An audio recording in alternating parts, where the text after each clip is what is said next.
In our news bulletin for this evening, Anzac commemorations on the island will proceed on Saturday the 25th of April, and Cabinet has approved Friday the 24th as a public holiday. Niue national sporting body Niskaga initiate discussions to dissolve the Niue New Zealand Sports Council and re-elect a new structure. The Environment Department is working with biosecurity consultants from New Zealand to roll out a trial project to minimize and manage the feral pig problem on the island. Anzac Day commemorations will be marked on Saturday the 25th of April this week as planned, and Cabinet has approved a public holiday for tomorrow, Friday the 24th of April. There has been a bit of confusion on the island with mixed messages circulating regarding days for the observance. Lengthy discussions between government officials and the Niue Return Servicemen's Association group have concluded, and the observance of Anzac Day commemorations will continue as planned on Saturday. This year marks the centenary since the first Australian and New Zealand Army Corps landed at Gallipoli in Turkey. Normally, Anzac Day is observed on the 25th of April each year, and since the first commemorative services in 1916, Anzac Day has evolved into the observance we know today, with Kiwis and Australians of all ages attending services and events across the world from dawn until dusk. Niue's contributions to the First World War saw 150 men enlist to join the New Zealand forces, but they did not depart until October 1915, and therefore the Niue RSA is looking to hold a special centennial commemoration later this year. Public servants and students will return to work and school on Monday next week, but the local bank and the New Zealand High Commission office will be closed on Monday and resume normal opening hours on Tuesday, 28th of April. The main sporting body for Niue, the Niue Island Sports Commonwealth Games Association, has passed a motion at a meeting with the Niue New Zealand Sports Codes that was held in Manukau, Auckland, to dissolve the committee of the Niue New Zealand Sports Council. The motion agreed that the council should remain established to represent all sports codes, develop and to create a path forward. The motion also proposed to dissolve the current committee and re-elect a new structure. 13 sports codes were present at the meeting and agreed to pass the motion. The main reason that I'm not comfortable with is that they think they have the right to represent Niue. So I explained to them, no, they haven't got the right. Either they join with us in Niue or no. Because Commonwealth Games Charter and the Pacific Games Charter is very clear with our eligibility. It's through Nisano or Niska over here. And one of the clauses there, New Zealand passport, and also the residential requirement. That's the part we always cheat on to get them represent. I don't know why they don't understand, because I've explained to them a long time. The other point is that I'm really concerned of, because they are not registered, all the groups in Auckland, under the new, Auckland Incorporated Societies Act. The other thing I want to do away with is the Niue Auckland Sports Council. It doesn't work from the past up to now.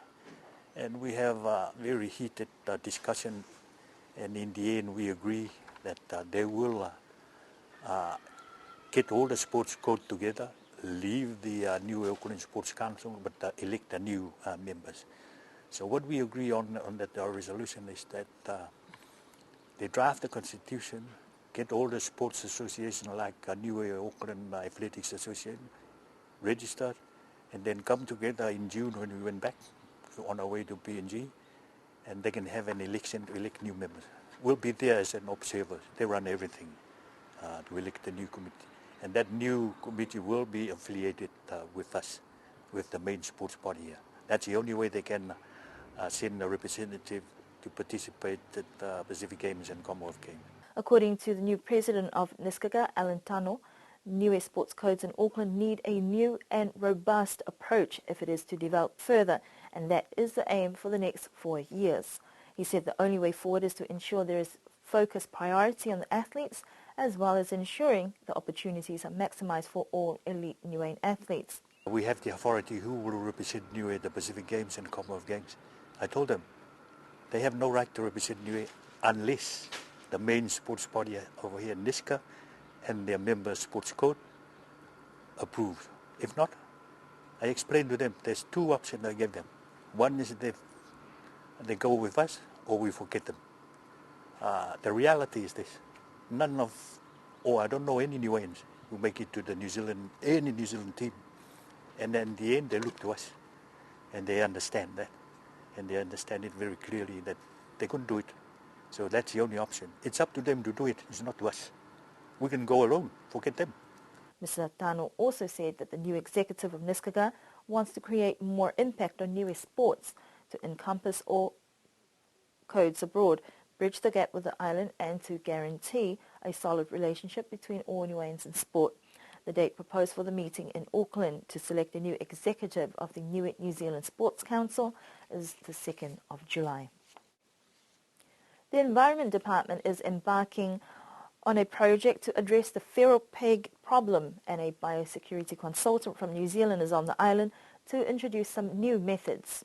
The feral pig management project began in October of last year to get feedback from the local community to identify the extent of this problem before identifying means to address the issue.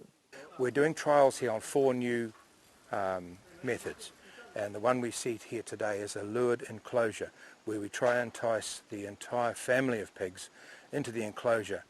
And we have some real-time photography here with surveillance cameras, and we use electronics to set off the gate, which will trap all the pigs at once. We're trying to use science here to make it slightly kinder on the environment and also more sustainable. We also have a toxin trial. That's one of the other 4 methods.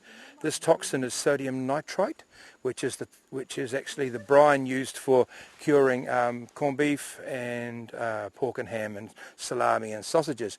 But if you feed it to a pig in high enough amounts, it makes the pig go to sleep because of lack of oxygen to the brain, and they will die in their sleep.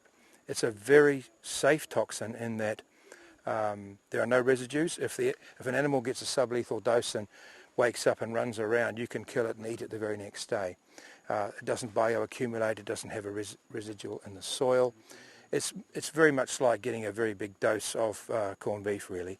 So that's one of the other sites. We've got 2 sites of the toxin, as we have 2 sites here of the lured enclosures. So far, they have set up 2 lured enclosures, one in Tusikalo and another in Vaia, and the toxin trial boxes are in Waikona. According to Mr. Croa, the idea is to use science to attract and attempt to eliminate the feral pig problem. This site is successful in removing all the feral pigs in one hit. Then we'll just leave it here for 6 or 7 months and wait for more damage and then reactivate it again, because you can make that site go passive or you can reactivate it at any time. So we can either have these sites all around the island that we make active when we need, or we can pack them up and move them to new sites. The lure enclosures as well as the toxin food boxes are on trial for the next 2 to 3 months, and if successful, the enclosures and food boxes will be gifted or handed over to the community to maintain and control the feral pig population. In June, a well-known hunter, Glenn Osborne, will be on the island to trial some hunting techniques with the local hunters, and the feral pigs management project will continue until the end of November this year. That concludes our news bulletin for this evening and for this week. We do hope that you have an enjoyable weekend, especially with the Anzac commemorations on Saturday.